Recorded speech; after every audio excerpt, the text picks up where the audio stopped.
Hey everyone. So I was thinking about video ideas to make and I was like, no one ever sends me anything. So I guess I'll have to come up with ideas by myself. And one idea that I came up with was something that everyone, I think, goes through at least some point in their life. Maybe even after a certain part in their life. And I'm talking about peer pressure. What do you guys think of when you think of peer pressure? Do you think of like the kids in your high school, they're like, hey, go do this because it's cool? Or do you think of peer pressure like, you know, a celebrity tells you to buy something and you're like, wow, I'm gonna buy that. It looks really cool. Like, what do you think? Because for me, you know, peer pressure, you know, fortunately I have not been that affected by it. Like, I'm not completely immune to it. Like, I have gone through it myself. That was actually one of the nice things about being someone who was shy when I was little. And still am. Because, you know, since all the other kids were off doing their own thing, you know, I didn't have a chance to follow them, and they were I didn't have a chance to follow them and what they were doing.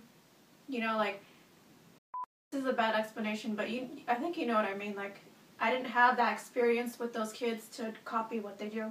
But yeah, peer pressure, it can hit you in so many ways. Like, like an example of this would be like dating someone. Why did you start going out with that person?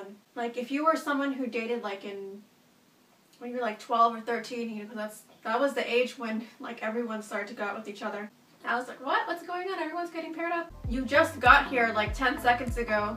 So like, oh my god, you're dating someone already. But yeah, it was very surreal when I was in middle school. You know, high school, it's already, you get used to it. But you know, the thing is, dating is the kind of peer pressure that you see everyone else doing and you're like, seems like a good idea. Even like movies and TV shows and books, you know, they talk about relationships and all that stuff.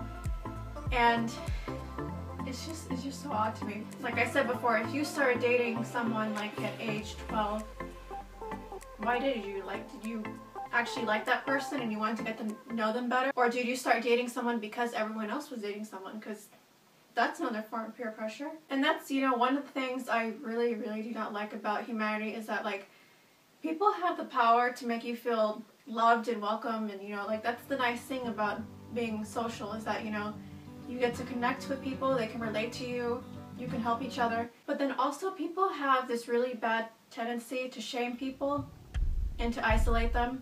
Have you guys heard those stories about, like, those scandals that happen like in those small southern towns where like everyone's like perfect? I don't know if that's actually something that happens. Like, I read it in stories, but like a scandal happens and then like that person is like shamed forever and like no one wants to speak to them. People know exactly what to do to make you uncomfortable. Let's say you walk into a grocery store, you know, you walk in, you're minding your own business, and then all of a sudden, you know, when you walk in, everyone is staring at you. I don't just mean like when you walk through the aisles and you see,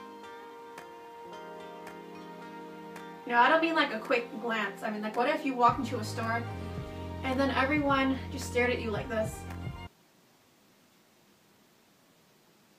And then they kept staring at you.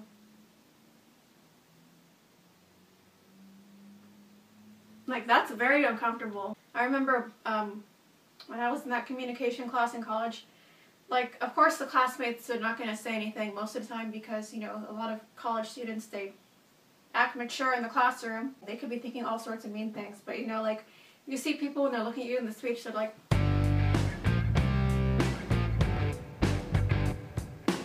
they're not gonna say anything because they're not, you know, obnoxious 5-year-olds who say everything that comes to their mind. And also think about what would happen if like people were like this in that store. And what if, you know, they all crowded around you, you know? They went really close. Everyone in a circle, just staring at you, very angrily. That would make most people uncomfortable, me included. If those people were all smiling at you, you know, saying good things about you and just being nice and friendly, you know, you won't mind that kind of space, especially if you know those people. Being a shy person, you know, even if those people are friendly around me, like, it makes everything so much easier for me, but, you know, I would prefer it if it was, like, people I knew who were around me. But, you know, it's better than having people staring at you angrily. So there's that. Another way peer pressure gets you, besides the dating and the people shaming you for something you might do wrong, is the,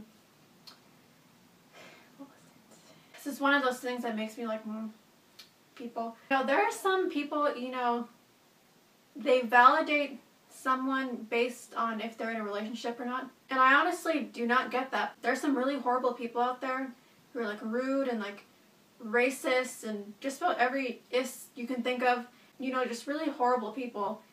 And they somehow have someone to be with, and you know why? It's because they're good looking.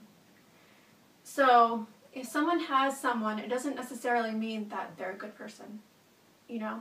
Like, they found a way to cheat the system somehow. But, you know, especially like being a girl or a woman in today's, well, why do people say today's society? It's been this way for like a long time. But, you know, people act like, you know, oh, girls, they have to have someone, they have to have, you know, if you're not dating by a certain age or married or have kids, you're like an old spinster. I'm like, well, you know, I'd rather be an old spinster than take care of like a child for 20 years, because raising kids is a lot of work, which is something that I think more women should be aware of. They always have those things where it's like, oh, this is another form of peer pressure, motherhood. I mean, understandable because we need the species to keep going or whatever. But, you know, people act like motherhood is like this magical time. It's like, it's just a cute baby. You know, you just stare at a cute baby all day, and it's like, nope, that's not what motherhood is about. Even like at a young age, like I remember when I was little, the dolls that they have just look like babies. I'm like, when I got older, I was like, wait a minute, why do the dolls look like babies? It's like they're trying to brainwash girls into being mothers. And I know that's like a little paranoid, and like, I might as well have like a tinfoil hat on my head, but like, it does kind of drill into your mind that, you know, you have to have a family, you have to have kids and all this stuff, you have to have a white picket fence, and you know, you don't have to do that. I mean, that's why I think, I don't know this for sure, but I think a lot of people, a lot of women, they have kids because society and other people tell them to have kids, because they think it'll make them happy. Because, you know, if everyone else is doing it, it can't be that bad, right? But, you know, maybe there's some good to people lying about raising children. Like, if everyone said, oh, it's so hard, and blah, blah, blah, you know, maybe there would be less starving people in the world. I don't know, this is just a ramble, but some people say that it's hard. You know, you have some women saying, oh, my baby spit up on me today, I had like 1 minute of sleep. You know, those women, you know, at least they're being honest about it. They don't say like, oh, my baby's so cute, this is all I talk about. Motherhood is like society's way of it's like societal peer pressure. You know, one thing that's also kind of peer pressure is like everyone swearing. When I was in elementary school, none of the kids swore, because obviously we're like this tall and we're like, what are we going to swear for? And then, you know, as soon as like middle school happened, people started cursing left and right. This is really mean, but I genuinely think that some people, they swear not to be funny, but just to sound cool. Like, if you're someone who swears because you want to, that's fine. But, you know, there's even some like subtle forms of peer pressure. Like people who buy a product because they saw a celebrity with it. That's like a small form of peer pressure. It's like the cool person's doing it, so maybe it'll work. I don't know if that's ever happened to me, but maybe. And then there's also, you know, like TV show and movie pressure, like the A&T whatever blah blah commercial. Now you can binge watch the shows everyone's talking about. You know, I guess for that kind of stuff, you know, I think people should decide for themselves what they like. You guys all heard the story, probably, most of you. If everyone else walked off the bridge, would you? And, you know, my answer to that would be, no, I would not. I would film the whole thing and then show it to other people to show how stupid people can be. No, I wouldn't do that. Or would I? I don't know what I'd do. 10,000 people can't be wrong. Well, clearly that's not true. Think back to Germany, the Nazis. You know, they had a big following. Just because you're in a big group doesn't mean you're right. It can get pretty overwhelming, peer pressure, because, you know, it's like, I'm gonna bring like some fandoms into this. Like when you have like two characters that you really like together and you see their potential, you and like maybe 5 other people, and then 10,000 other people, you know, they like the popular relationship. You're like, maybe I shouldn't like this couple because they're not really popular, and, you know, maybe those other people are right. That's just, like I said, not everyone is right. You know, you have to decide for yourself what's good for you. The first couple that I really liked, it was Jimmy Neutron and Cindy Vortex. I just liked them because the writers said we should like them. You know, now I think they're kind of cute, but, you know, maybe I wouldn't like them as much now.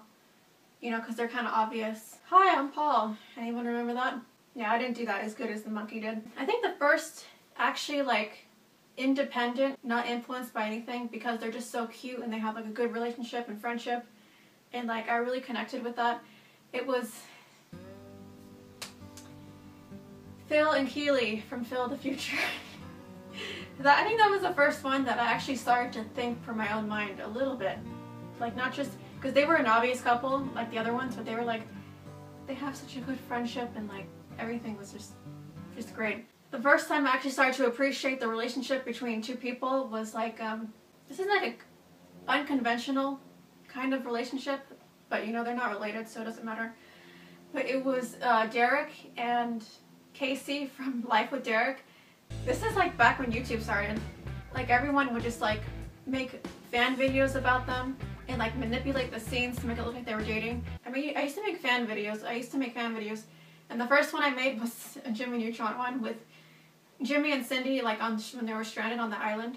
Like, that was the first one I made, and I don't have it anymore. And then I know I did Phil the Future, and then I did Life with Derek. It was a real challenge for me because, you know, I was manipulating the scenes, kind of like a movie director, TV show director, like cutting them together. And I think that was when my love of fan video editing started. Yeah, it's kind of like another form of peer pressure. Same with like people telling you what shows and movies you should watch. I'm like, don't tell me what to do. Like, I can decide for myself if I want to watch something. Like, I can just watch the trailer. This is a video about peer pressure, basically. Yeah, peer pressures. It could be good and bad. So yeah, thank you guys for watching. I hope you're having a good day, and hopefully my next video will not be this sloppy. Bye.